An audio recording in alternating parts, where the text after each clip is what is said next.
us start.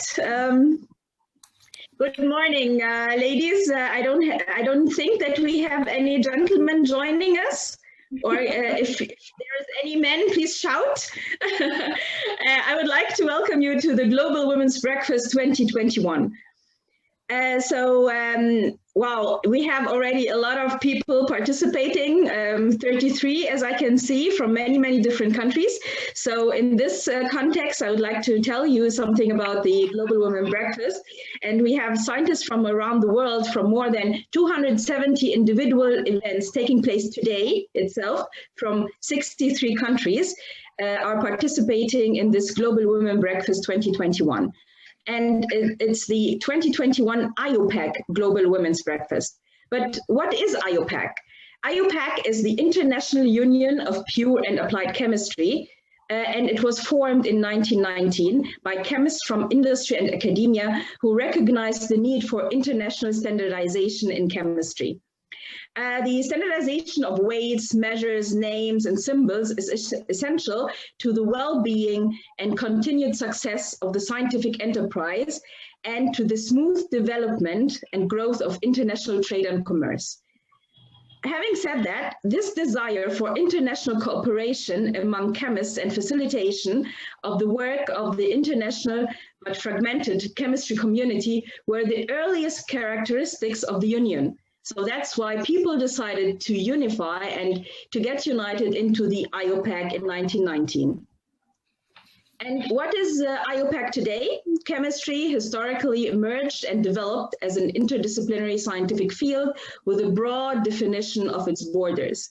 So taking maybe Pauling's definition of the chemical bond, whatever is convenient to the chemist to define as a bond, we shall name it as a bond. So maybe we can also call the Global Women's Breakfast a bond that is uniting us together. The urge to address women issues in the chemical field started in 2011 by the IUPAC, when the first IUPAC Global Women's Breakfast took place. Women Sharing a Chemical Moment in Time was organized as part of the International Year of Chemistry at this time. On that day, there were close to 100 breakfasts in 44 countries, attended by approximately 5,000 women chemists, making it one of the largest gatherings of women scientists at that time. And then again, on the 12th of February in 2019, as part of the celebrations for the centenary of the founding of IUPAC, women chemists and male supporters from over 50 different countries took part in the second IUPAC Global Women's Breakfast, Empowering Women in Chemistry, a global networking event. So let us hear some welcome remarks by the IUPAC community. Good morning, everyone. From St. Louis, USA, I'm Laura McConnell from Bayer Crop Science, and with me is Dr. Mary Garson from the University of Queensland in Brisbane, Australia.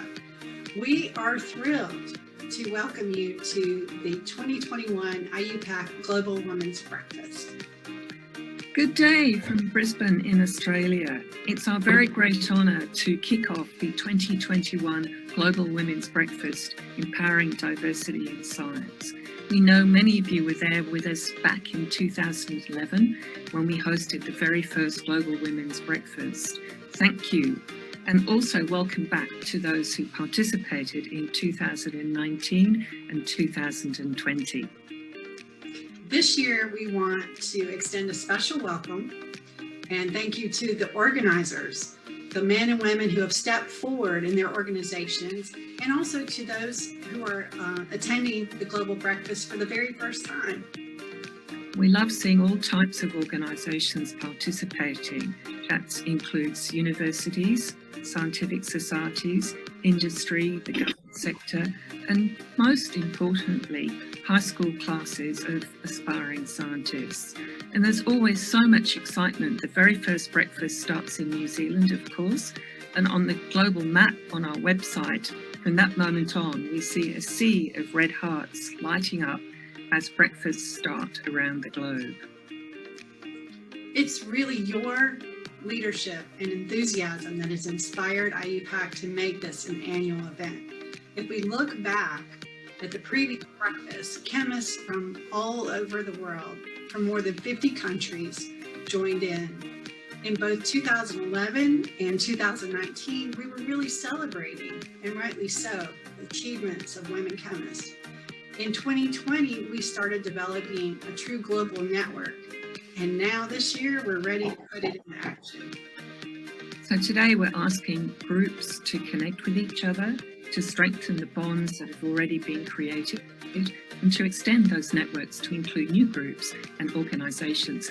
And this is so important in the current COVID-challenged world where many people have been feeling isolated. That's right, Mary. And looking at the many groups who have developed programs for their events, some are highlighting, women leaders in their organizations, some are having conversations on the challenges that women face in their careers, and others are supporting young scientists in their organization. Really, networking is the key, and it's important for empowering chemists and the scientific community in general. We really need to encourage women at all different career levels to come together and support and mentor each other. So this leads naturally to excellent opportunities for young people, particularly women, to contribute to the work of their own professional societies and generally to the scientific and community work undertaken, of course, part of it by IUPAC. So all of this, hopefully good quality coffee and baked goodies for breakfast as well. Let's now hear from our friends from around the globe who want to join in and celebrate with us the IUPAC Global Women's Breakfast of 2021. Enjoy, everybody. Salam sejahtera dan selamat datang ke Global Women Breakfast 2021 dari Malaysia. Hello and welcome to the Global Women's Breakfast 2021 from Christchurch, New Zealand. Cheers. สวัสดีค่ะ สุภวรรณ ตันตยานนท์จากประเทศไทย ยินดีต้อนรับเข้าสู่งาน The Global Women Breakfast 2021 ค่ะ 日本からこんにちは。グローバル女性朝食会2021年へようこそ。私たちもいただきます。大家好，欢迎大家来参加由 Singapore 主办的2021年国际女性早餐会。Hola! नमस्कार, भारत से global women's breakfast 2021 में आपका स्वागत है. Всем привет от российских женщин-химиков из заснеженной России. أهلا بكم وصباح الخير من مصر. أهلا بكم في الفطار الجماعي Global Women Breakfast. Merhaba, Global Women Breakfast 2021'e hoş geldiniz. İstanbul, Türkiye'den bütün bilim kadınlarına sevgilerimle. Káàbọ̀, Sanadizua, Global Women's Breakfast 2021. Γεια σας. Καλώς ήρθατε στο Global Women's Breakfast 2021 από την Ελλάδα. Hallo und willkommen zum Global Women's Breakfast 2021 aus der Schweiz. Buongiorno e benvenuti alla Global Women's Breakfast edizione 2021 Empowering Diversity in Science che si terrà il 9 febbraio presso il Dipartimento di Farmacia dell'Università degli Studi Federico II. Hello and welcome to the Global Women's Breakfast 2021. Bem-vindos ao Global Women's Breakfast 2021 em Portugal e saboreiem comigo esta chávena de café. Tão bom! Bonjour et bienvenue au Global Women's Breakfast depuis la France. Hello, welcome to the Global Women's Breakfast from Newfoundland, Canada. Hola a todos, bienvenidos, anímense, vamos a desayunar. صباح الخير للجميع وين ما كنتوا، أهلا وسهلا فيكم، تفضلوا معنا على الفطور. صباح الخير. Bom dia, sejam bem-vindas ao Global Women Breakfast 2021 em São Paulo, Brasil. Hola, bienvenidos al Desayuno Global de Mujeres 2021 en México.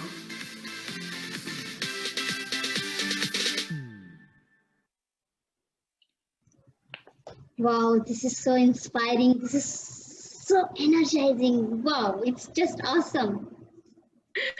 Yes, thank you very much, Shalini.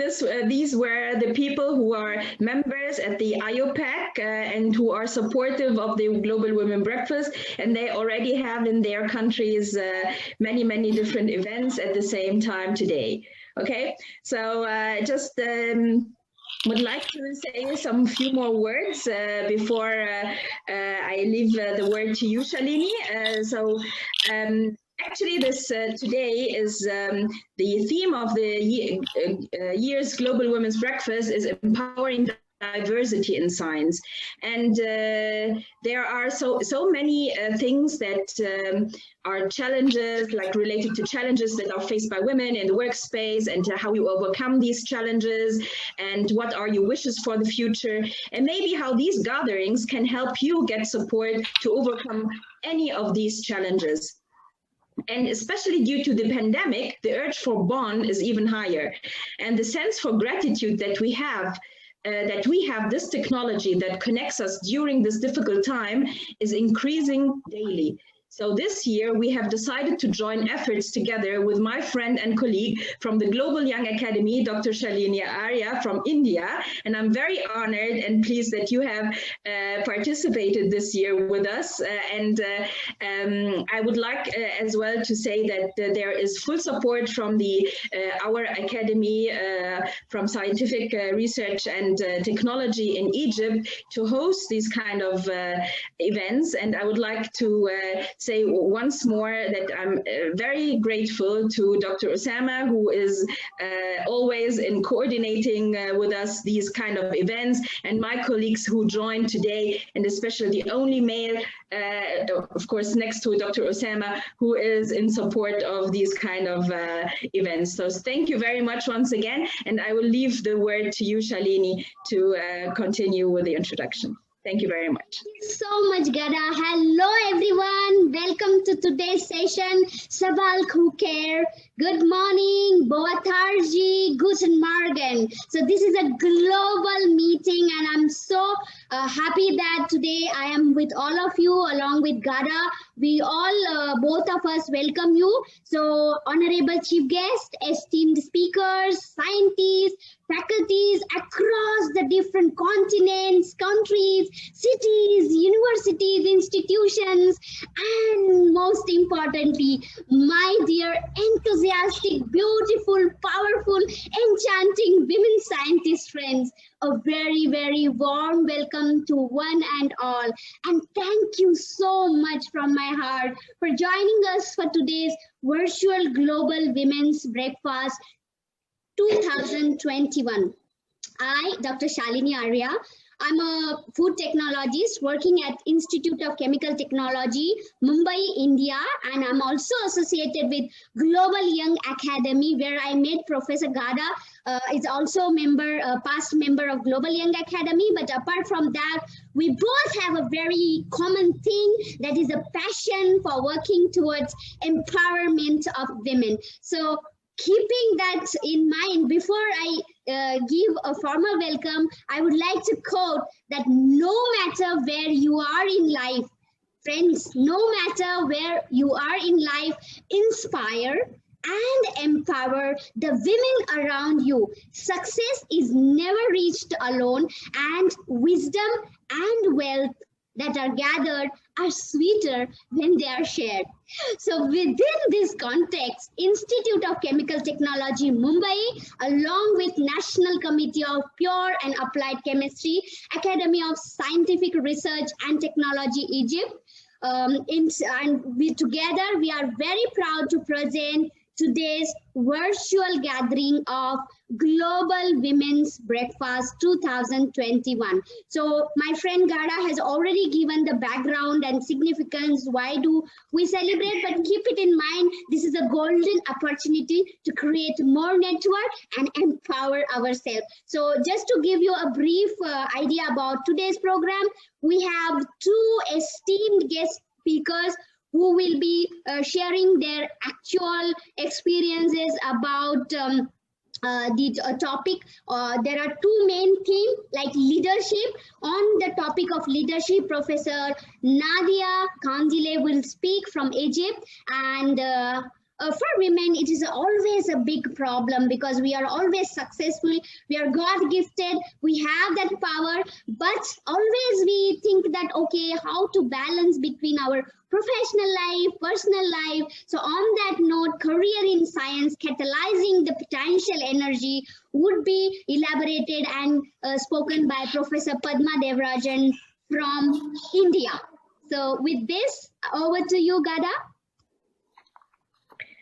Yes, before I introduce my very dear and very dear and very honorable Professor Dr. Nadia, I just want to say that Dr. Hassan Ibrahim also joined us.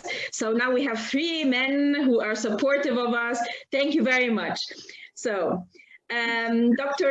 Nadia Kandil, she is my role model, actually. I would like to I think whatever I'm saying is not giving her credit of what she is and what she has achieved and all the awards she has gained. So just briefly, I'm trying to summarize very little of what she has actually achieved and the impact she has on her students and all the community around her.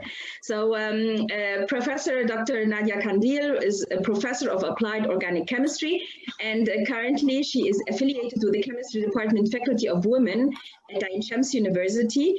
And Professor Nadia has obtained her PhD in organic chemistry at Ain Shams in 1975, and then in 1989 she became professor of organic and environmental chemistry and the head of the chemistry department from 2002 and 2006, and then 2013 president of the Egyptian Committee of Pure and Applied Chemistry for 4 years, I guess, Dr. Nadia, right? She is also a member of the Egyptian Committee of the International Council of Science since 2016 and member of the Scientific Culture Committee in the Supreme Council of Culture from 2015 till 2017. Her research explores green organic synthesis in designing novel bioactive agents like anti-cancer, antimicrobial, antifungal, intelligent membranes for water decontamination, drug release, novel surfactants, and nanomaterials for solving problems in many industrial sectors. She has published over more than 150 papers published in very renowned journals. She is the editor of the Journal of Science in the Faculty of Women at Ain Shams University and a member of the editorial board of the Egyptian Journal of Petroleum, which is published by Elsevier. She was awarded the IUPAC 2015 Distinguished Women in Chemistry and Chemical Engineering Award and the Arab Women Organization for Science and Technology Award in 2011. In 2012, the African Union Kwame Scientific Award for Women in Science and Technology and Ain Shams University Appreciation Award in Science and Technology in 2013. I think so many, her biography is full of achievement and which actually reflects a long path of excellent leadership and excellent scientific achievement. So with this, I would like to give you the floor, Professor Nadia. Thank you very much for joining us. Thank you very much, Rada, for your introduction. And I would like to say good morning from Egypt, from Cairo, Egypt. And thanks for Professor Dr. Badama from India and Dr. Shellini from India to sharing us this event between Egypt and India.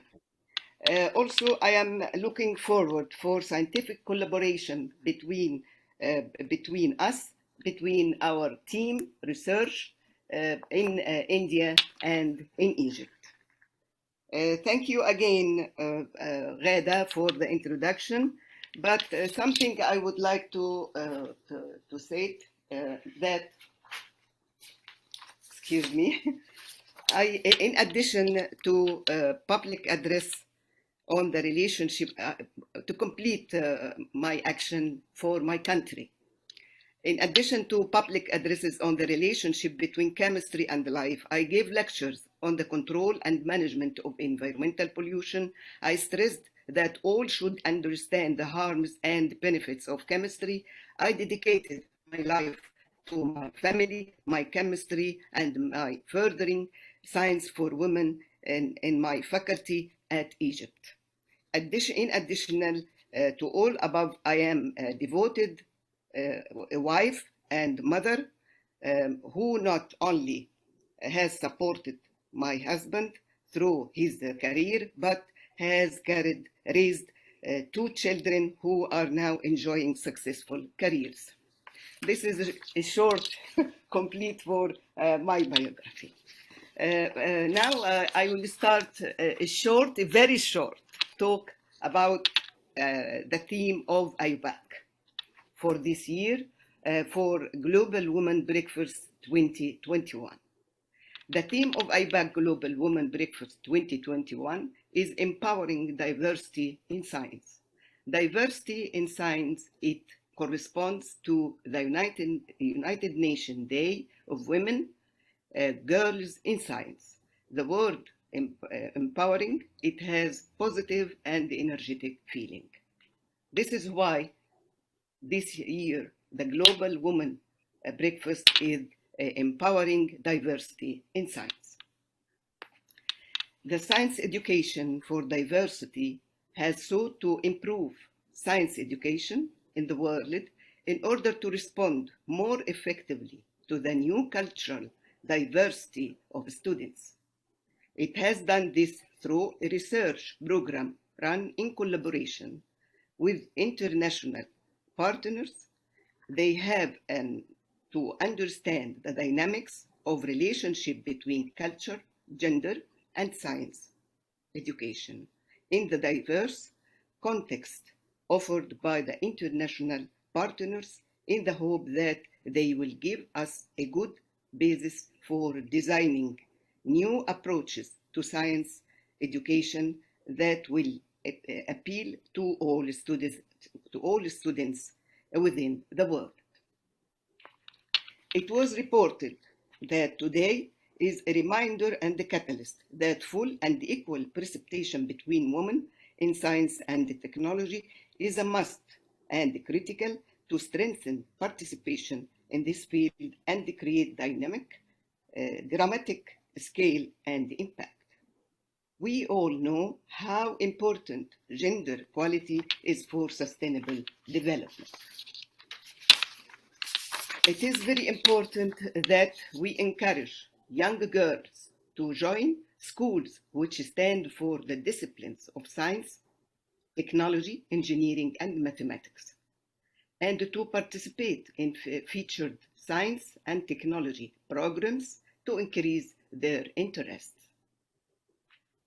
Society have a huge responsibility for incorporate gender equality and diversity and must have program and benefits in place to promote women employment.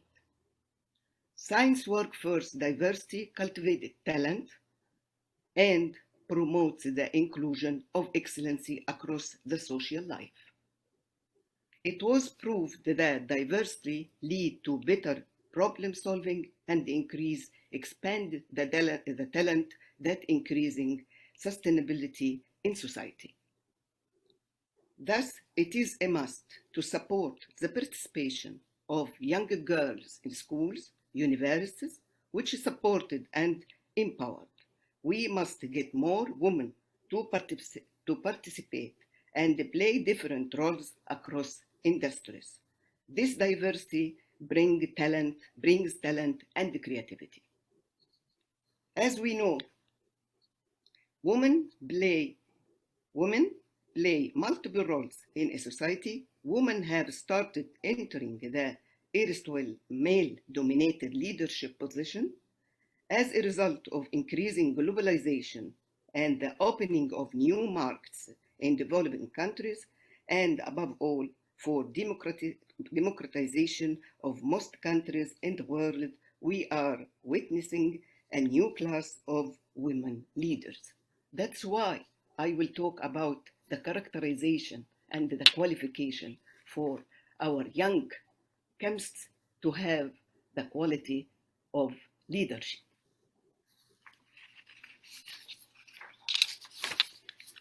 Gender shouldn't be a factor in whether or not a person can be a great leader. A person's leadership abilities should depend on their individual strength and personality traits. However, in many cases, women aren't encouraged to take on leadership roles as often as their male counterparts, contributing to an imbalance of who's in power. That's what I'm thinking. We now empowerment our young researcher how to be a leadership for a team of research or in any work or any job, to be a leadership in his institution or in his work. Thus, in order to empowering women for leadership skill for young researchers or our chemists, leadership is well known as the ability of a superior to influence the behavior of subordinates or group and convince them to follow a particular course of action. Leaders is not gender specific. It is a set of leadership qualities inherent or cultivated in person or persons who develop themselves into great leaders with mass following. Leaders can be either men or women. The characterization of women leadership, some of the common characteristic features for women leaders are transformational leadership style. What do you mean by this?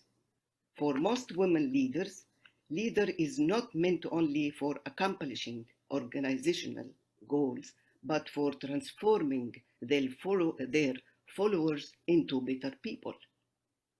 Second, task-focused. Women leaders are invariably focused on completion of tasks assigned within deadlines. Three, prefer to work in collegial atmosphere. Women leaders generally prefer leading and creating flat organizational structures that enables all to work in a collegial atmosphere interdependently. 4. Promote cooperation and collaboration. Women leaders always promote cooperation and collaboration amongst the team members, not specified for a special group or a special number of members, but for all. 5. Communication style. Women leaders tend to be participatory and possesses a democratic style of leading people. 6. Self-branding. Unlike their male counterpart, woman leader often appears to be modest or silent about their own accomplishment. I think this is some of the qualifications or the characterization we would like to transfer to our young chemists or researchers to put it in their mind how to be a leadership for a team, research team, or a group, or any position can take in her career. Now, this is what I'm talking about, shortcut to what I wanted to say, but I have some highlights to our younger research.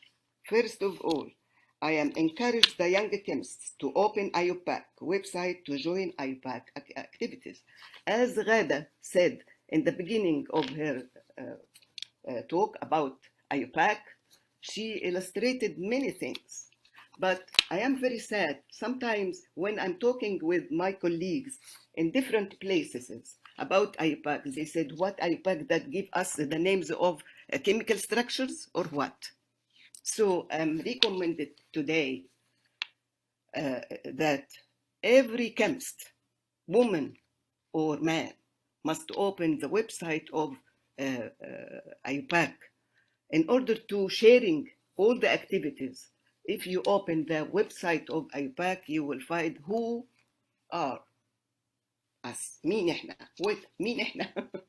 In Arabic, it means that we must know about the configuration or the structure of IUPAC in order to understand every activity in IUPAC. Another important activity in IUPAC is the projects. It is open not only for the members of IUPAC, but it is open for any chemists in the world. So if anyone interested to make any project and collaborate with different countries, you're welcome. But it must be related to the 17 sustainable goals for the United Nations. So, and this is also must take in consideration when we make proposals for our projects or our proposal for any theses for MSc degree or PhD. We must looking for the outcomes of these theses will be related to the 17 sustainable goals of the United Nations or not. So in order to understand all this, we must back again to the 17 sustainable goals for the United Nations first, and trying to analyze our proposal, what are the outcomes related to these 17 goals, sustainability goals for the United Nations. Now, one of the most genius project, it is about evaluation of all the projects introduced by division or committees in the IUPAC to know the outcomes for these projects and how it will be related to the 17 sustainable for the United Nations, which is important. So there will be a new trend when we writing our proposal in order to produce sustainability for our society, not only for our society, but for all worlds. As I mentioned, Ghada in my CV, with my team, with my research team, and many of them are attended this meeting, Professor Mansoura, Professor Tahiyya, Abir, Salah, and Hemmet, and others. Always we are looking for what is the outcomes of this. Is this project will have outcomes to solve some problems for our country, or it will share for solving these problems with internationally or to the world. That takes me back to our publications. If we are looking for our publication, you must think to collect your publication and trying to know the outcomes and how it relates to the 17 sustainability goals of the United Nations. Maybe this is a highlight for IUPAC and how we can have benefits from the 17 sustainability goals of the United Nations to serve our country by having proposals and the preparation of different kind of materials in order to solve these problems, or just sharing in solving these problems. Finally, I would like to say a few points for my research team and for all who working in research. First of all, how we can choose the proposals first, and this is how we can write these proposals and how we can write the outcomes of these proposals as published papers. So there is a competition, there is a training courses. We always give it to our young researcher before starting their research in order to understand what to do. I don't like my students to be, or my researchers to be followers. No, I'm waiting from them to suggest, to write, to discuss. So this will empower their quality in doing their research. More and more, we can talk about how the young researcher search by themselves and come back to the supervisors and tell us, I read this and I want to discuss it. I'm not understand this, how I can understand. This is what we are looking for. A supervisor is not the one who giving orders or write a scheme and you must going on this scheme, but you must sharing your student or the researcher. Maybe we initiate what we are talking now about their talent and their innovation in order to create a young researcher and can give us more and more in the outcomes of the proposals or on the research. Again, sorry if I have time. I don't know the time exactly for me, but okay, I'm hearing Ghada. Still I have time? Few minutes? What? I'm not. Yeah, I was muted. Yeah, maybe 5 more minutes. Thank you, Professor. Okay. What I'm talking about also, when I am TOT for staff members and in Egyptian universities, and I am always my training in competence of research, how to write a proposal, how to write a manuscript for international publication, how to be a leader for a team, how to try to design for a conference, what is the relation between you and your supervisors and the team and your colleagues. This is an important points must be highlighted in order to have a good researcher, and of course it will be professors, and she will be have a new team and new research, and when she has a good competence in research, she will give us a new generation with a good idea about research and the principles in order to take these steps and doing research. Again, thank you very much for Dr. Shellini, Dr. Dama, for Ghada, and for Professor Mohammed Diab, for Hassan Ibrahim, Dr. Hassan Ibrahim, and for from Egypt. And they always, as Ghada said before, they supported us in all our events in Egypt.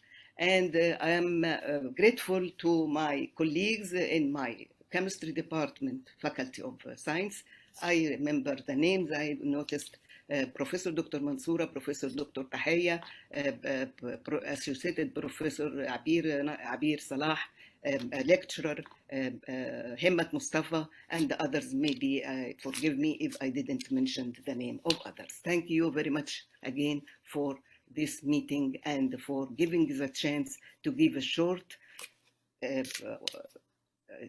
note about empowering of science.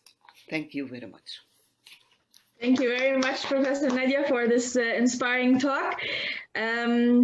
I would like to share, first, I would like to tell everybody you are free to write down your questions here in the chat box, so that after the next talk by our distinguished Professor Dr. Padma, so that we can gather all the questions and then have them in the end of the session. I would just like to share one slide. Dr. Nadia was mentioning about the different scientific activities IUPAC has. Can you see my screen? Yes.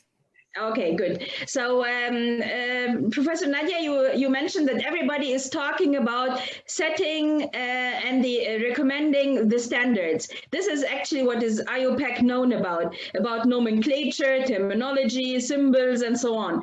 But actually, if you see the wide spectrum of activities by IUPAC, you can definitely see that we have many other things to give to the community. So IUPAC is a union for everybody to benefit from who wants to learn something from science and the scientific community. So like sharing emerging science. Could you just make it in the presentation mode? Yeah, sure. Thank you.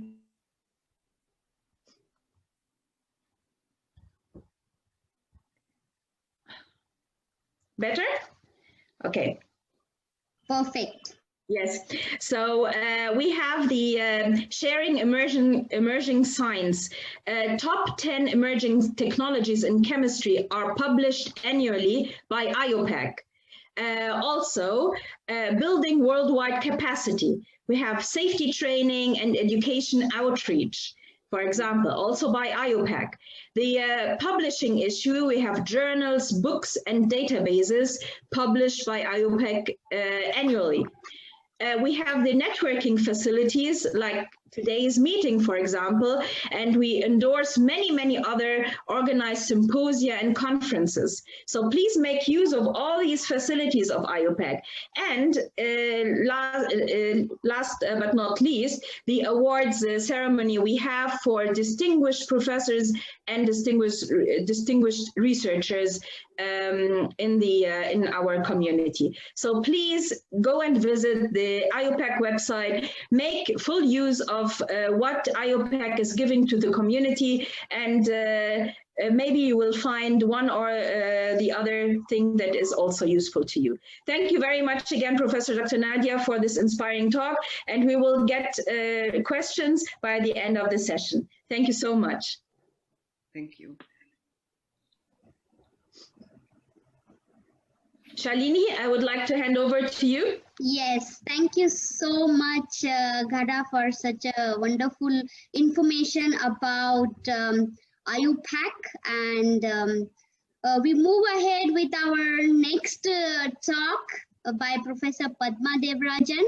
And I would like to, it is my great, happiness and pleasure to introduce Professor Padma, who is currently Dean Research and Innovation, a professor in pharmacy, and she was a former head Department of Pharmaceutical Sciences and Technology at the Institute of Chemical Technology. And she's also a member of Board of Governors, President of Innovation Council, in charge of World Bank Technical Education Quality Improvement Program at the Institute of Chemical Technology, which is the only elite university and center of excellence in Maharashtra state of India. And basically her research is in the area of drug delivery, which is recognized through peer-reviewed publications and a lot of awards and accolades, books on targeted drug delivery, published by very renowned publishers like Springer and others.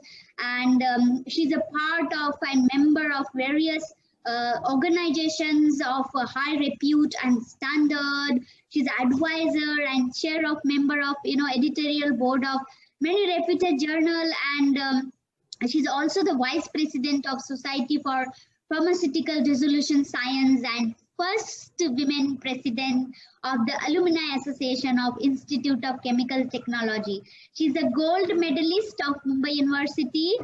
She's a nominated fellow of the Maharashtra Academy of Sciences, fellow of Indian Chemical Society, recipient of American Association of Indian Pharmaceutical Scientists, distinguished educator and researcher awardee in 2011, the very prestigious the Wasvik Award for Industrial Research to Women in 2011, and so many other awards. The list will keep on going and going. Recently, she has also received Punjab Rao Deshmukh Outstanding Women Scientist Award 2019, which was awarded by Indian Council for Agriculture Research, Government of India.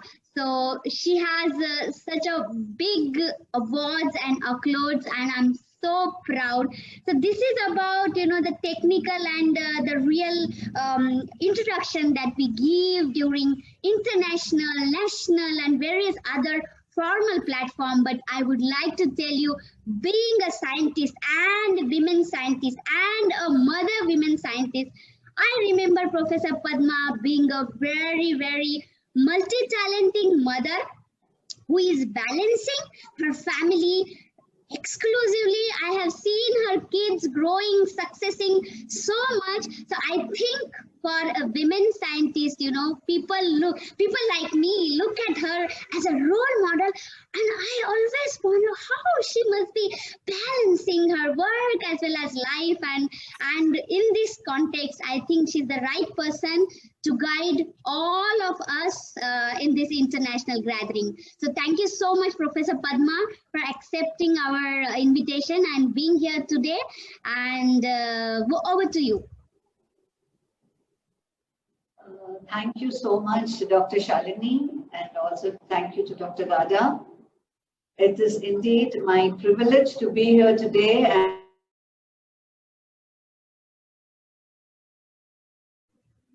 Professor Padma, your audio system, I'm sorry. Okay. So I think Dr. Shalini has been over generous in her description of me. Anyway, thank you for that. So I think that serves as a motivation for me also, and tells me, yes, probably I could do even better than what I have been doing so far. So it's really a very nice occasion to talk to people across the globe. I can see that we have at least 6 or 7 countries represented here. And I would specifically like to thank my students who are here, my teachers who have also joined when they knew I'm going to give a talk, my teachers who have been my role models, and also a young scientist from my own family who's also present here. So thanks to everybody else, a lot of professional colleagues whom I sent out messages, and I can see that all are here. So hearty welcome on behalf of the Institute of Chemical Technology to this seminar. And I hope what I'm trying to tell you makes a difference in your lives. So I will start by sharing my screen.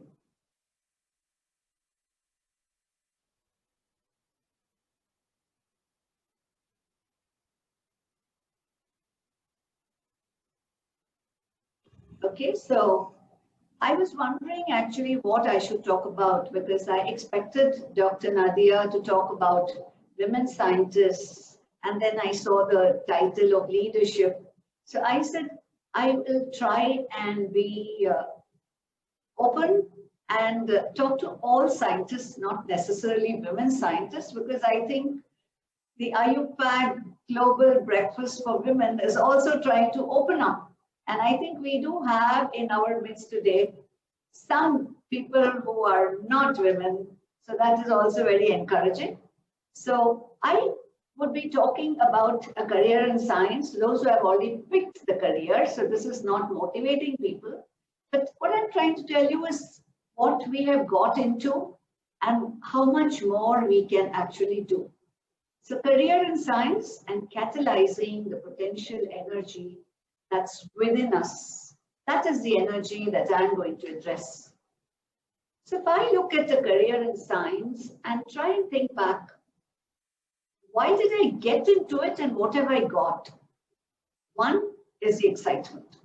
Science is one of the most exciting careers with a lot of adventure. That's provided you are actually delving into science. And with the adventure comes unfolding various mysteries. So it's not you and me who are probably unfolding the mysteries, but people over the years have unfolded mysteries, telling us, yes, there's so much more below, come dig, come find something new. And that's where all the motivation comes. And with that motivation and this challenge of unfolding, we start honing our innovative skills, and then we do something different, something new.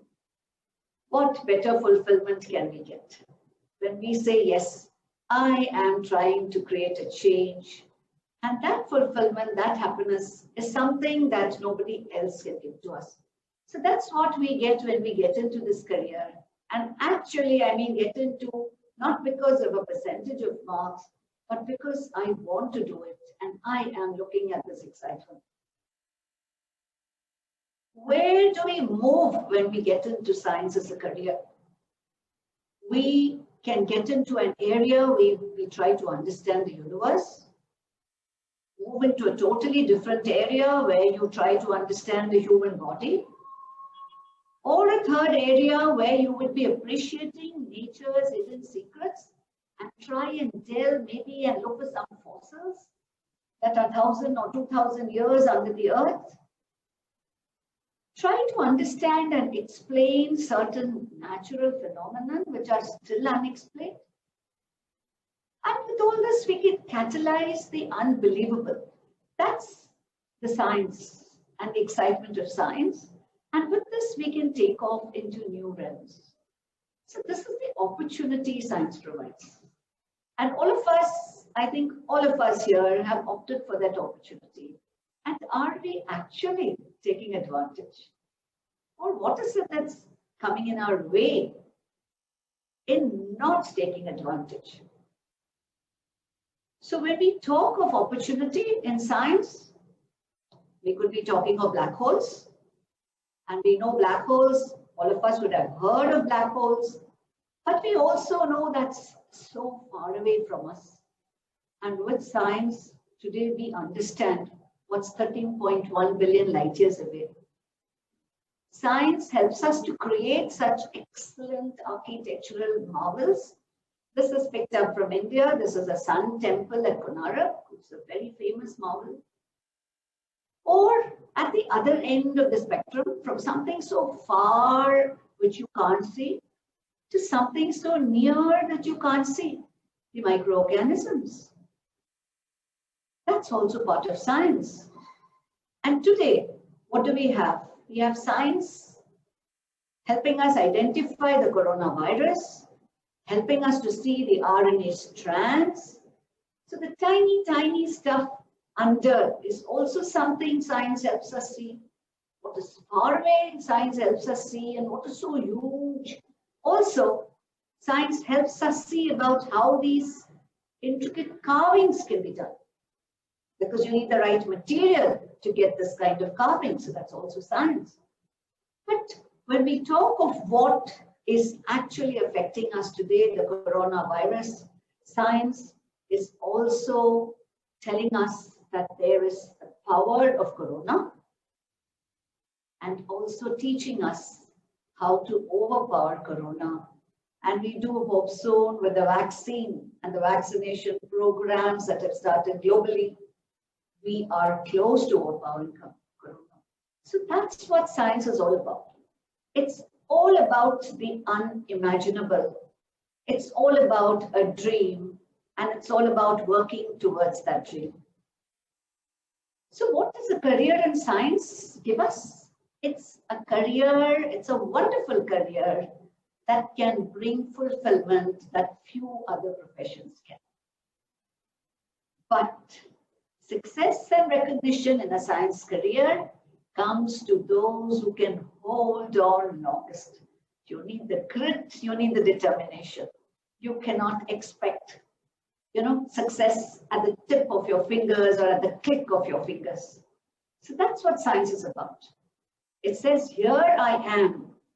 I'm giving you so much, but for that, you give me your grit, your determination.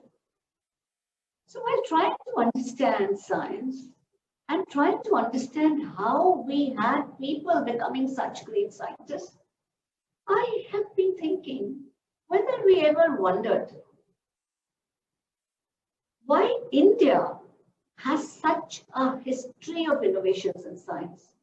And when I talk of history, I go back into the civilizations well before ours, right back into the Indus civilization, the Harappa, Mohenjo-daro civilization, all of which probably we have learned in history books.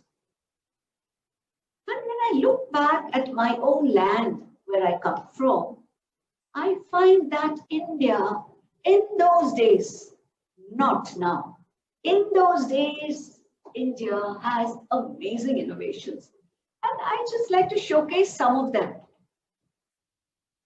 All of us know that 0 is a contribution of India to the world. The decimal system is in to stay. Nothing has been able to change the decimal system. That the earth orbits around the sun was first discovered by an Indian. The first rocket, we are told, was propelled by an Indian or made in India. The atom and the Raman effect, in fact, all of us would even now talk about Dr. C.V. Raman. A huge medical science called Ayurveda, which has become very popular today across the globe. It's again an Indian contribution and being acknowledged today as an Indian contribution. But are we aware that the first plastic surgery and the first cataract surgery was by an Indian physician, Sushruta? If we go beyond medicine and physics, the simple, socially relevant canals, water management, sewage systems, and even the flush toilets, which is something we can't imagine today, living without, are all supposed to have originated in India. Stainless steel, one of the best, sturdiest, most resistant materials, corrosion resistant, again was first made in India. Today, the microwave is in every kitchen, so tiny that you can carry it. When the oven was not developed in India, the concept of the microwave was certainly developed in India.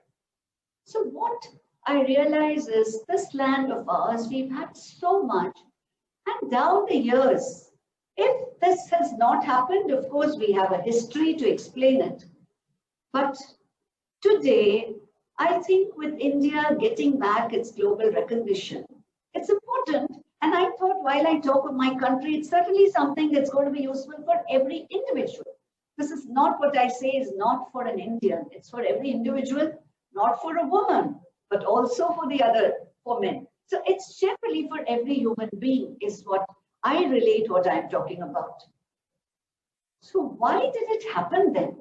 It's because of a cultural ethos which relied on what I'm calling as a potential energy and catalyzing that energy so effectively that India was a superstar country in the age-old civilizations. So today, if we go back, understand why there was greatness, I think that's the best way of trying to bring back that greatness into society across the globe.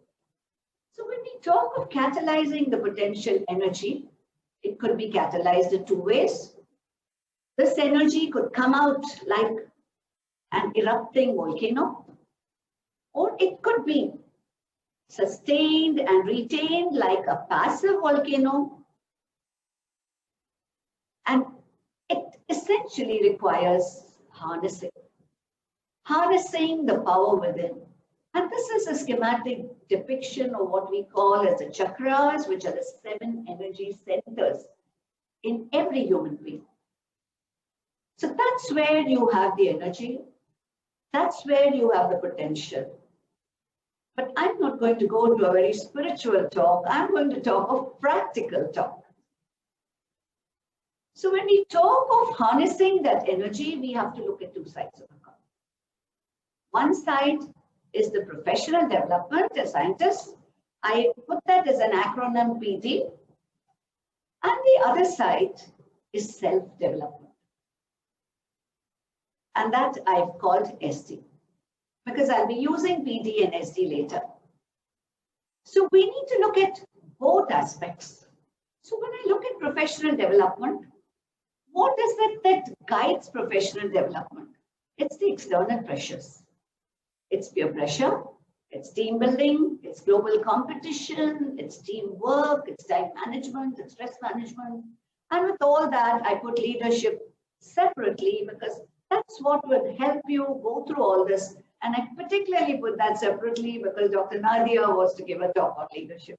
So I said, yes, leadership is very critical to enable one to handle all these external pressures. This is not complete. That's why I've just put plus, plus, plus, because we can't go on endlessly talking of what could be other external pressures. But when you talk of self-development, the challenge is these inner restrainers. And these inner restrainers have to stop this. We cannot allow this to happen. And why is this likely to happen? Because of all these, I have put here the Sanskrit terms, and now I will tell you what it means. Krodha means anger. Lobha means greed. Kama means desire. Matsarya is jealousy. Mada is ego, very important. Alasya is laziness. You have bhaya, that's fear and inhibition. And let me tell you, many of us have become less efficient because of fear of the pandemic.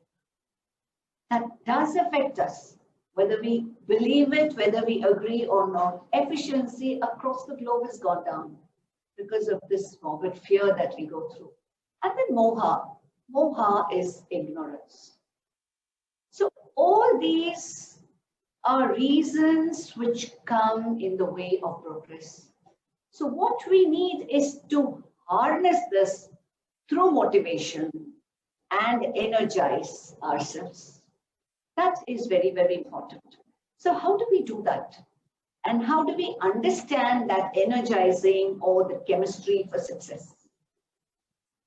One is like this. Maybe I could call this the Japanese Mount Fuji, which is something that looks so peaceful today, although at one time it has really erupted and created chaos. But today it's a revered mountain because it's a symbol of peace. It's a symbol of something divine. So it's something like that that we need to look at. So what is divinity? Divinity is not necessarily just praying to God. It's all this. Divinity is understanding, valuing, and accepting what we can do, what we can utilize well, like time management, and how we can do it through teamwork and team building. So the success relies today on all these aspects put together. So on one hand, manage yourself through time management and discipline. In fact, I remember when we had a women empowerment talk, we had one of the scientists who said the entire success story she wants to say is just time management. And that can be a brilliant success story. Be open-minded, but commitment and passion to primary needs and tolerance. Don't ever feel that others need to be suppressed. Others' ideas are not to be heard.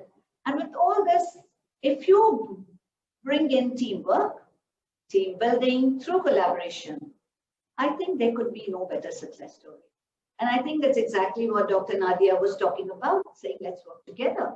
Because today, even governments have recognized that they must put in money where there is teamwork and collaboration, because that is what succeeds. Because today, science is not something an individual can do by themselves. So this has become a very important chemistry for success. So let's look at how this relates to the PD and the SD. That's a professional development and self-development. And like all scientists, I also love to draw graphs. So I thought, let me bring up a graph here instead of just talking in text. So PD is professional development, SD is self-development, and the green color indicates low values and the red color indicates high values. So I have self-development on the x-axis and I have professional development on the y-axis. So if I look at this graph, I find that both PD and SD are low. So that's something that we should totally ignore. It has no relevance for scientists. because you can't be a good scientist if you're going to be in that quadrant. The next quadrant, where your professional development is low, you get satisfied very quickly, but your self-development is high, and that gives you good happiness. So that's a good state. But there, it's not a career. It's just probably a means of living. Science is a means of living. I work somewhere, I get my salary, I do some experiments, or I do some testing. But what we are talking of are those who want to rise high in science, those who want to achieve high professional development. And here, if you look at this quadrant, you find that self-development is low. Such people may be successful, but they're going to be totally stressed out because they don't know how to handle themselves. But if you go to this final, where both PD and SD are high, that would be the ideal situation where you would be developing both as an individual and as a professional. And what better situation could you be in? That would be the ideal situation. So what is relevant from this is identify where am I in this entire quadrant? Where do I belong? And wherever I am, where do I want to be? That is what I have to think. Where do I want to be? And this would certainly tell me that this is the ideal. If I am determined to be a success, if I want to contribute to science, this is where I need to be. And therefore, I need to work on both sides of the coin. So how can this catalysis be enabled?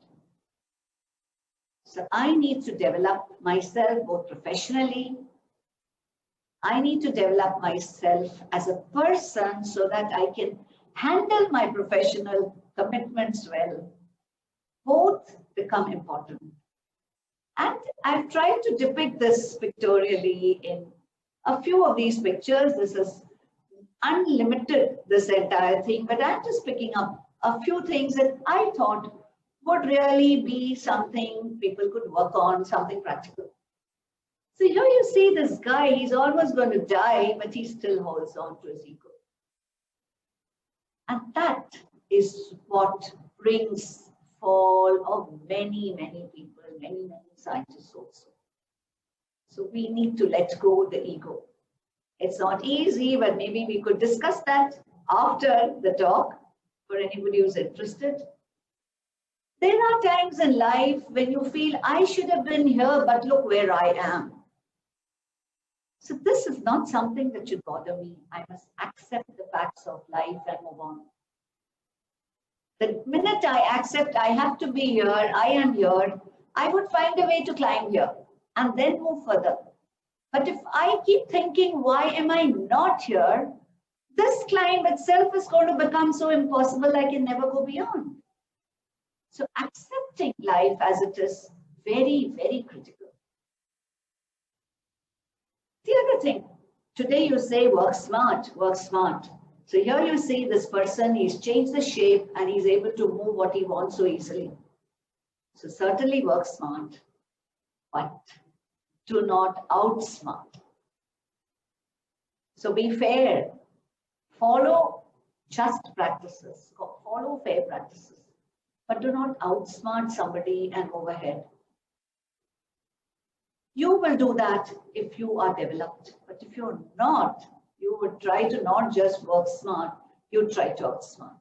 So that's again something you must be cautious about.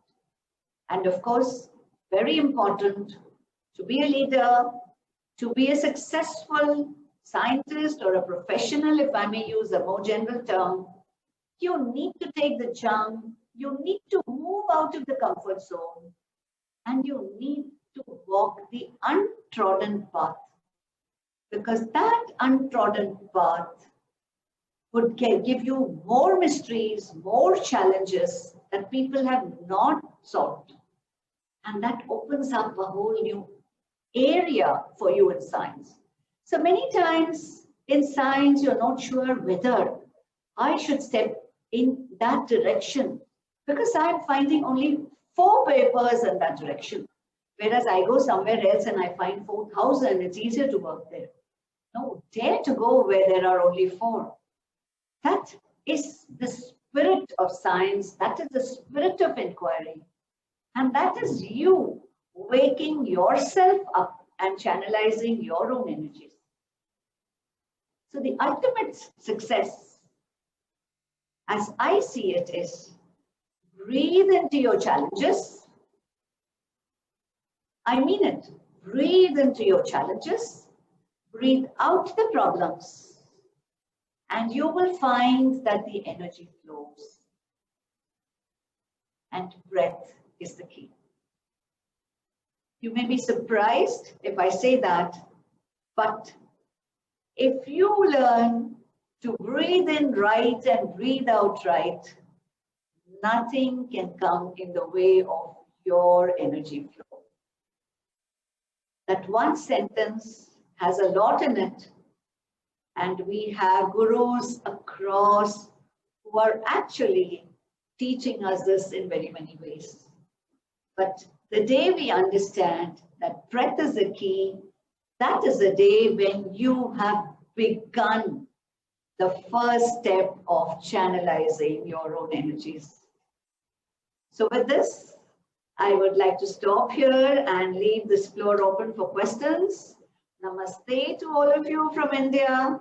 Thank you to all across the world. And I hope I'm not wrong. Shukran Jazilan to all my friends from Egypt. Thank you so much. Thank you so much, Professor Padma, for such an enchanting talk. I am thinking why it is ended, and I'm sure my audiences would agree with it because it was so magical that we wanted to listen to you further and further, because it is what is very relevant in today's topic and relevant to us. So I once again thank you so much for this nice, inspiring, motivating, and very relevant talk. So this is the floor is open for the open discussion. I request all of you, either you can raise your hand using the raise hand facility available in the Zoom section, or you can also type your questions in the chat box, either directly or to me or to Gara. We will take over those questions to our esteemed guest speakers. Maybe I shall open up the floor with an icebreaker. I would like to ask both professors about being in the very top of the ladder. What challenges did you face as a woman to be in that position? So maybe I give the floor first to Professor Nadia and then Professor Padma, if you may allow me. Can you repeat the question? I couldn't hear the last part clearly. What challenges did you face in order to be on top of this ladder? So Professor Nadia, would you like to start? Yes, but I'm just fixed what I have here. I go, okay. Of course, when I'm starting my career, I'm trying to have a strong personality, first of all, because if you have a strong personality, you can face any problems in your life, not only in your job or your work or your research, something like that. So for me, the first thing I try to acquire in my personality to be very strong. Next, I must look and understand what's around me and analyze every person in contact with me by my view, but using standards to analyze these persons. So I take a long time to understand people and to trying to work and always in communication all around me. But when I joined the training, TOT, for training for staff members, I have a lot of knowledge how to increase my leadership in order to have a good personality in front of my students or the staff that I'm training. So I have many highlights in order to use it in my training, especially when we are talking about quality of education and when talking about competence of research or scientific research. You need many things. You need to have highlights and strong points to face any question from our trainers with us. So leadership, as I mentioned in my talk, everyone must have or increase or raise the quality of the 6 points I'm talking about in order to have a strong personality, to be a strong leader, not only for a team, but for a big institution or a big number of groups. So not only looking for my research team, but how to be a leader in every place I'm going in order to see what is Nadia Kandil. That is very important for me, but I never feel that I am a higher standard or something like that. No, I'm always very close to the people or the persons who in contact with me. So I am always trying to balance my leadership according to the properties and the qualification with the person I'm talking with him or leading him in any job or in any group or team, working team. That's all. Okay. Okay, thank you very much. And Professor Padma, please. Okay, if you ask me what are the challenges I faced, I'm the kind who would not, at least the way I am today, reminisce on the negatives of the past. So if I look back, there could have been circumstantial challenges, particularly when you have small kids. But when you know that, yes, this is something I need to do, I have to handle it, then what happens is you resign and mentally things fall in place. So when it came to my challenges, I think the strategy I followed was to work on myself. And it's taken me time. I'll not say I did it overnight, but over the past few years, I think I can see that change in myself. And today, when I see people going through challenges that I went through and I struggled, I'm able to witness that struggle and give very practical advice to younger women about how to handle their challenges. The other, I think, is an attitude that I have. What others say does not matter to me. As long as I'm not offending them, I'm not hurting them. So when you are doing what you're supposed to do, what you're doing is right, and people react, I believe it's their problem, not mine. So if you're able to cut yourself off that way, the major challenge is when you can't do that. So you should not get affected by what other people say. Maybe you wrote a publication and it came back, it got rejected. And then people, kind of mock you. Doesn't matter. You have to tell yourself, I know what I have done is probably lacking somewhere. It's not bad. So that's what I said. It's your own attitude. So if I decide it's not bad, but there's something lacking, let me go back and understand. And very often you find that something comes back from one place, you send it to another equal impact factor journal and it just gets accepted. So it could be just that one scientist's perception that did not match yours. So one project is one or two scientists' perception. It is not the perception of the world. So this is something very important for scientists who are publishing, because this becomes a very big demotivating factor. The third, I handle challenges by working on myself. So I don't look, and that is something that I have learned with time. Okay. So if you ask me whether I did that when I was 30, no, but today I do that. So I work on myself and I say, okay, if this has happened, I am upset. But maybe 20 years ago, I may have been upset for days. But today I find I'm upset for minutes. So not getting upset, still not achieved. But you get upset for minutes and it goes. You're able to control yourself and then tell yourself it does not matter. So ultimately, self-development is the very important goal that one must look at, parallel to professional development. And I would just like to talk about this one thing, breath.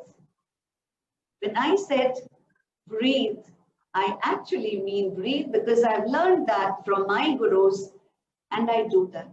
So when you are disturbed, close your eyes and keep breathing and watching your breath for just a minute or 2 minutes, and see the change that you feel. Try it, please, all of you, and I'm sure it's going to work for you. This is one small tip I would like to leave all of you with as something to take home from this webinar. Wow, what an awesome message. Thank you, Professor Padma and Professor Nadia, for such a magical advice that you are giving us. And we are not going to waste time on learning this. We are going to learn from your experiences and save our time. So thank you so much. In our chat box, we have a comment from Jasmeer Kaur Randhawa from GCOE Nagpur, and growing strong and being confident about our own decisions are the key takeaways for me today. That is what Professor Jasmeer Kaur says. So moving ahead, we have Dr. Andrea Camargo. She would like to comment on what Professor Nadia said. So yes, Dr. Andrea. Oh, good morning to everybody. Good to see you, Shalini. It's a same here. Thank you so much, joining. Pleasure to be here. So I'm Professor Andrea de Camargo from the University of São Paulo in Brazil, but I'm currently on a sabbatical leave in Germany. And I am very interested and thrilled about the talks I'm seeing here today. Thank you so much, Professor Padma and Nadia. Professor Nadia mentioned something that caught my attention. She said, you know, I always strived to be strong, to build a strong character. And I would like to ask both of you if you have any comments on this. I remember in the beginning of my career, I come from a physics institute which has about 90 professors, and we are 8 females, so less than 10%. So it's a very male environment, and I remember that in the beginning it was so harsh that I kind of molded myself to behave like a man. So, you know, the way I walked and the way I talked, and I would come to the meetings and try to speak harsh like they do, so that they would accept me and respect me, and I could build my career. And in the end, as I grew older, you know, I finally came to realize this was all wrong, that I was playing a role that wasn't myself. I was acting like this, like a tough person, kind of insensitive to other people's needs, and because this is the way my colleagues behaved, and I wanted to be part of that, you know, so it was my survival skill. And I am 47 now, I am in the middle of my career, and I finally don't care about this anymore because I have conquered some standard, some status, right? So I worry about this, that women have to transfigure themselves. They have to act like men to be accepted in scientific environments. And this is what I try to teach my young students. Don't lose your essence, you know, don't lose your ability to think beyond, you know, the female differences that we have, and we can add to the environment instead of just trying to fit into the environment. Do you have comments on that? Have you been through this also? Did you feel like you had to behave like men to be accepted in a male environment? This is question for me, yes? If possible, I would also like if Professor Padma has been through this situation, this feeling, both of you. Okay. Thank you. You want me to start? Okay. I can start, of course, if please. like. Yes, okay. Please do. My meaning for to be strong, not to be weak. This is, I will never lost my emotional, and to be kind and to be a woman, but strong in my face and the outer side for me to be very strong. It means when I'm hearing any news which is not good for me, or I didn't like to hear these comments, not to be very weak, but to be strong, to face this and trying to illustrate for the others what is your approach for this issue that they discussed about. But I never be strong like a man. No, I am a woman, and still very kind with my students. Great number, and I am in faculty of women, so I'm very kind. Sometimes I said this in my last talk about my role with my students. Always they came and talk about social problems for them. I am sometimes I'm crying.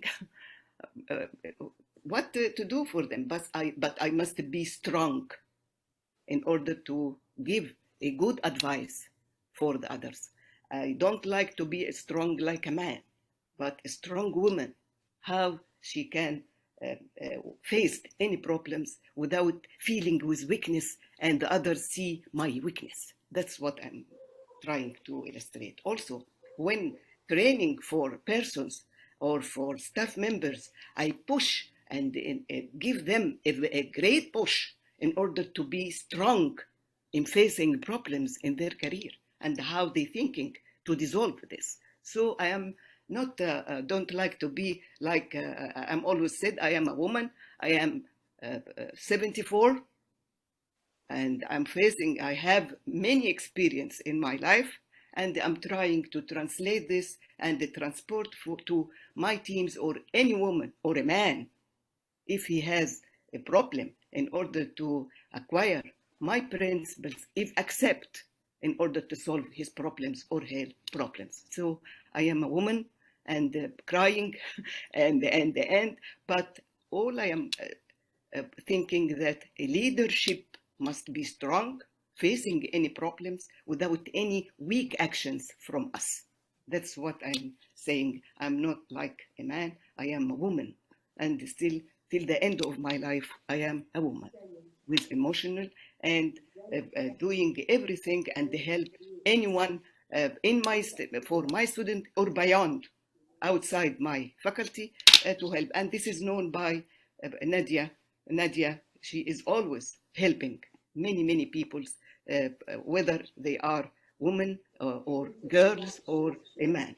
Thank you.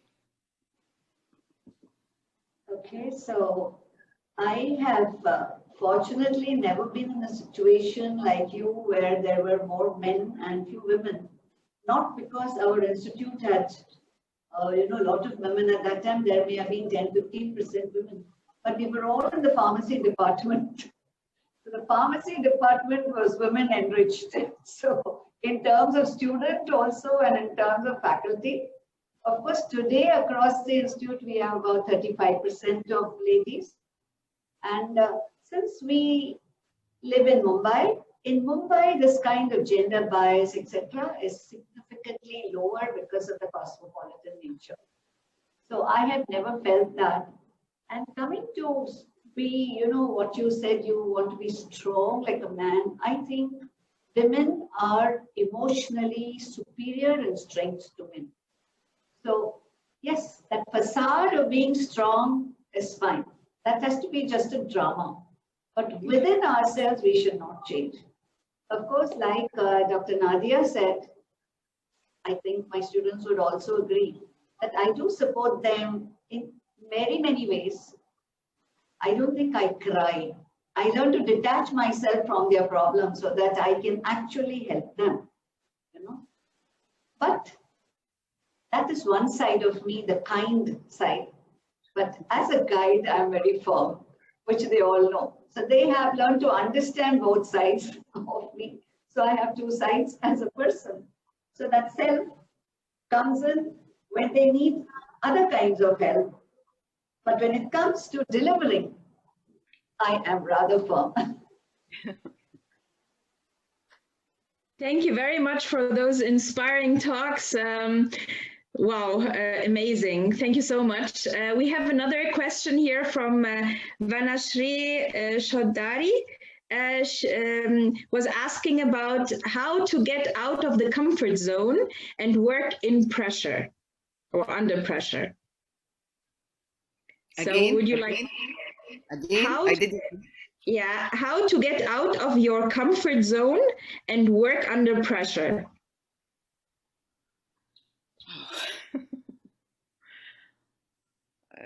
Of course, it is very difficult, but if you have any problems or anything that affected your behavior with others, you must separate this behavior outside when I am working or being between my students and forget everything. As if you have problems in your home, you left.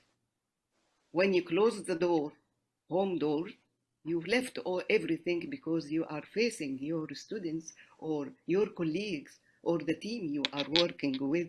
So you must forget everything in order to be normal in your attitude and to be very quiet. And before answering anything, you must be very quiet and thinking very, very well in order to answer what you will face in these meetings or something like that. I would give it a slightly different connotation, Vanashri. I would say what one needs is a change of attitude. I didn't hear. What one needs is a change of attitude. And very important, what is the comfort zone? It's what you defined, right? So change the definition. Yes, I'm Once you change the definition, there is no zone that's not comfortable. So there is something in you that's bringing in a fear about something else, a fear of possibly not being able to achieve. So the first thing is golden words, I can do it, is what you need to embed in yourself. Then there is no zone of discomfort. It's only a zone that requires more effort to cross or less effort. But it is not something that is not comfortable. Okay, so then you know I put a little more effort and I can cross it. I put a little less effort, that other path is easier. That's it. Can I comment for this also? If you are talking about I'm not comfort in a meeting or something like that, I will be very quiet, and I will not do anything or give any comments while I am uncomfort, because this will give you a bad figure about you in the meeting or something like that. So when feeling that I am not comfort in this place, I must think very well before answering or talking about anything taken in my consideration. I am not happy with this meeting, or I am not comfort with this, but I must represent a good presentation for me in this meeting. Yeah, thank you, Professor Nadia, and thank you, Professor Padma. We have another question from Urvi Gupta, who would like to know, how can one manage to have a positive attitude without being overconfident? Can you repeat? Any one of you? Yeah. The question is, how can one manage to have a positive attitude without being overconfident? I'm not understanding. Yeah, maybe Professor Padma, you can start, and then later on Professor Nadia. So very important is what is a positive attitude and what is overconfidence. It's like, comparing apples with oranges.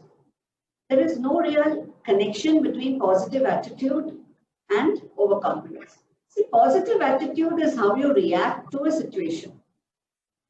So let's say, let me take a simple example of a student who fails in an exam. Okay, that's something that a student finds very difficult. Or let me take something that's easier. My research publication has come back, has been rejected. Let's take that because we're talking about scientists. Now, where is overconfidence coming in here? It has no role to play here. But why positive attitude is important? So that you look at that publication still positively. Don't say it came back, so it's a useless publication. So if you don't say it's a useless publication, your attitude is positive. So when you look at it as, no, it's good, but where have I gone wrong? That means you're thinking positively. You'll be able to come up with a solution and move it to the next level.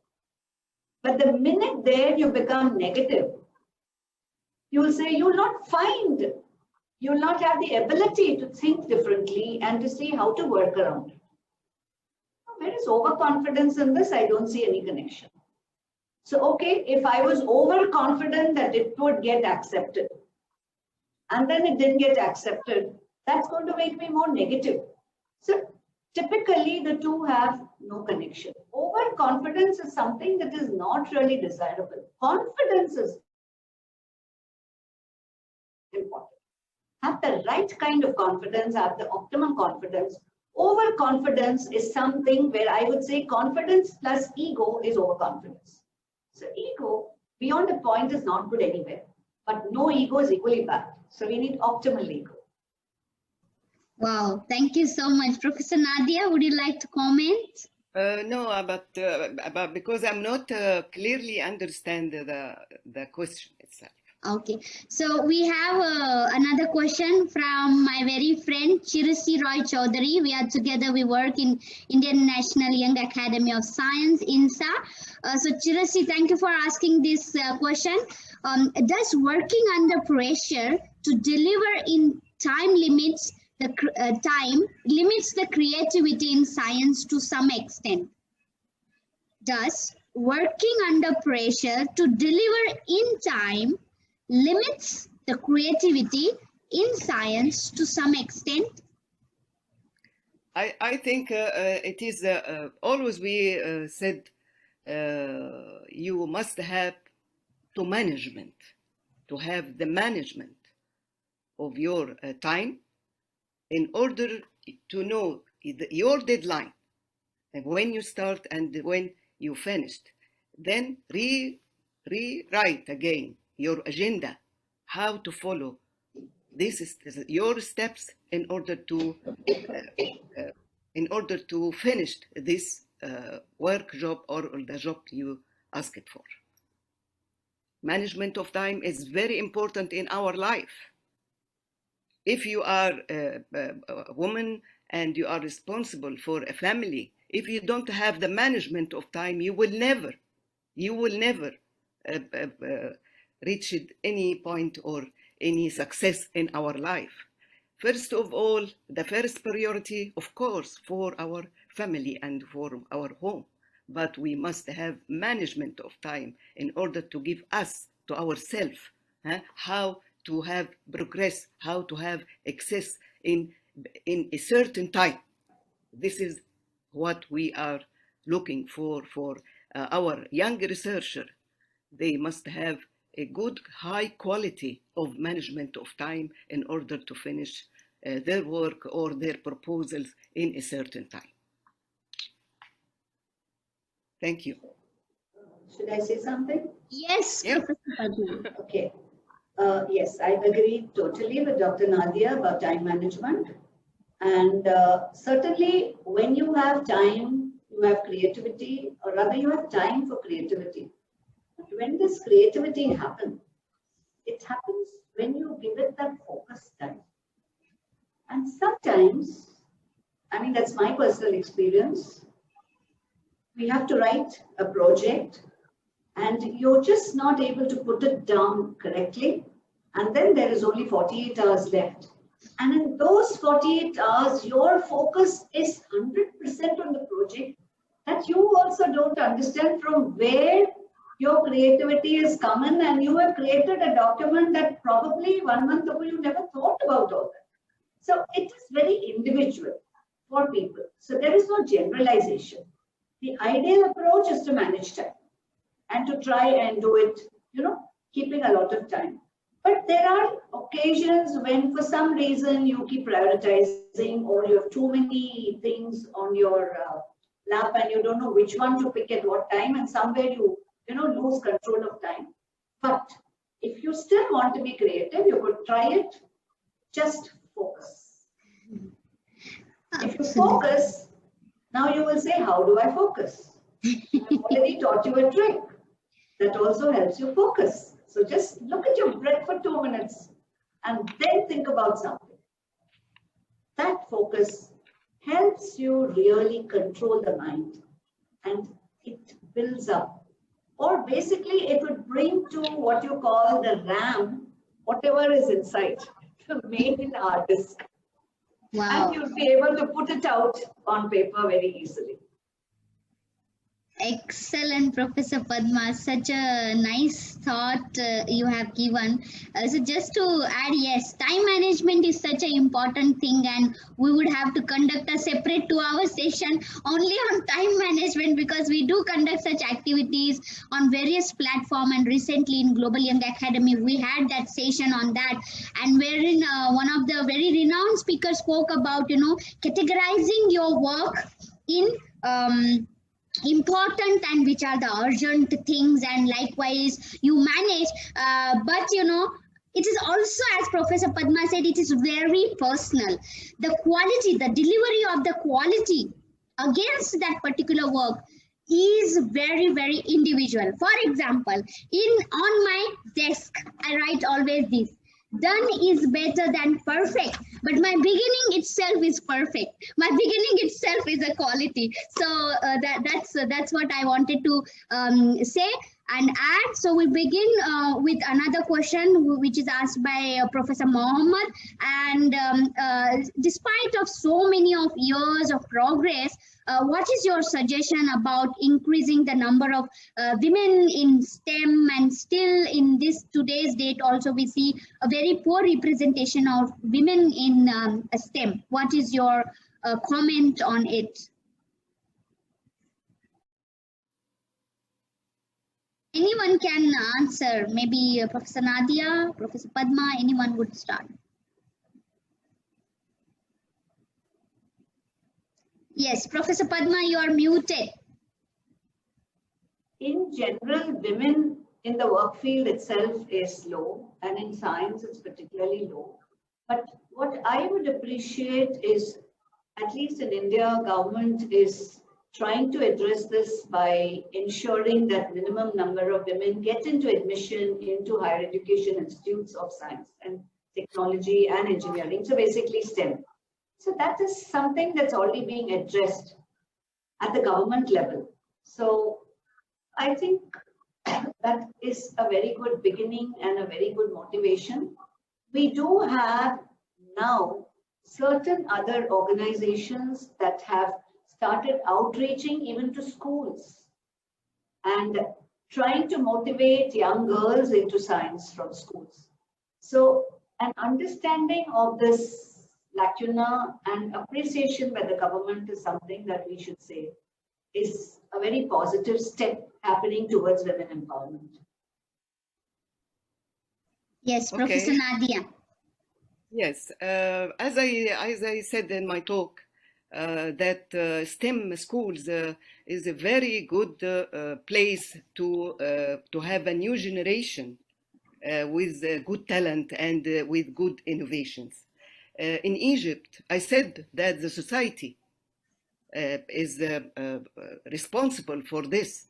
So in Egypt, we have many schools for STEM, and it is for girls and boys, and we have technical schools in order to understand the technology and how they can use this technology in industry, to be prepared to join or appointment for them to work in industry, which is very good. The number of this schools, type of school, whether the STEM or the technical schools, are now a great number. And the government trying to have spread it all over Egypt in order to have a new generation with other thinking about technology and how they can use it as in practice in different industries or in different jobs outside the schools, but working for their society. Excellent, Professor Nadia. I'm sure this is just a beginning, and that is what is the result. We all women from the different globe have gathered together, and we have been talking for past 2 hours on this very important issue. We have another question from Deepavali Dond, who would like to know how to overcome career gap and self-motivate to start fresh again in our career. Since Dipali is from India, I would like to take this question because Dipali, there is a DST scheme called WOS, Scheme 1, Scheme 2, depending on which area of science you are in. And this is exactly to motivate, scientists who have a gap in their career for whatever be the reason. So you can go to the DST site and apply for a scheme like this, but you will have to connect to an institute and a scientist or a faculty from that institute who would allow you to work once you get the project. It's not very tough. You could contact me offline if you want more details.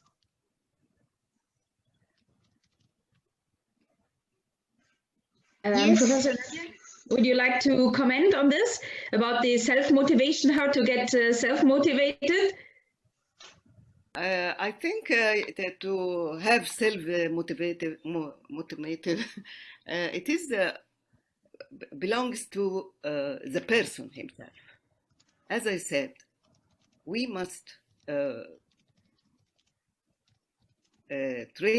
make training for researcher or young researchers or chemists in order to have a good idea how to deal with something like that.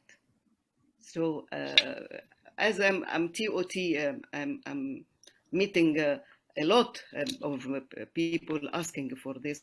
It will depend on the personality you have, and you talk about this subject with her. Okay?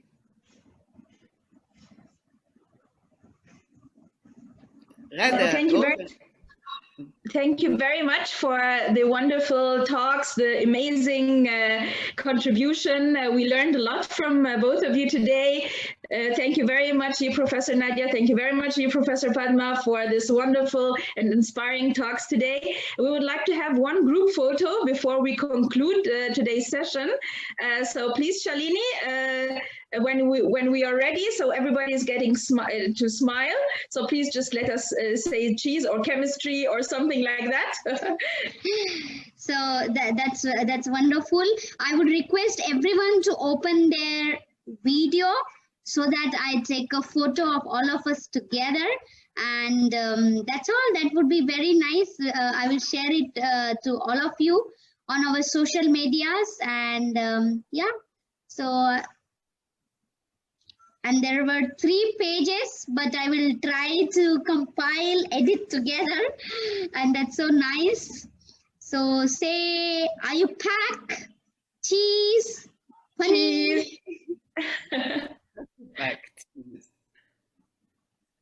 Wait a moment, I would take one more photo. The next screen. In the next screen, I see most of the people have closed their video, but it is up to their wish. So no problem.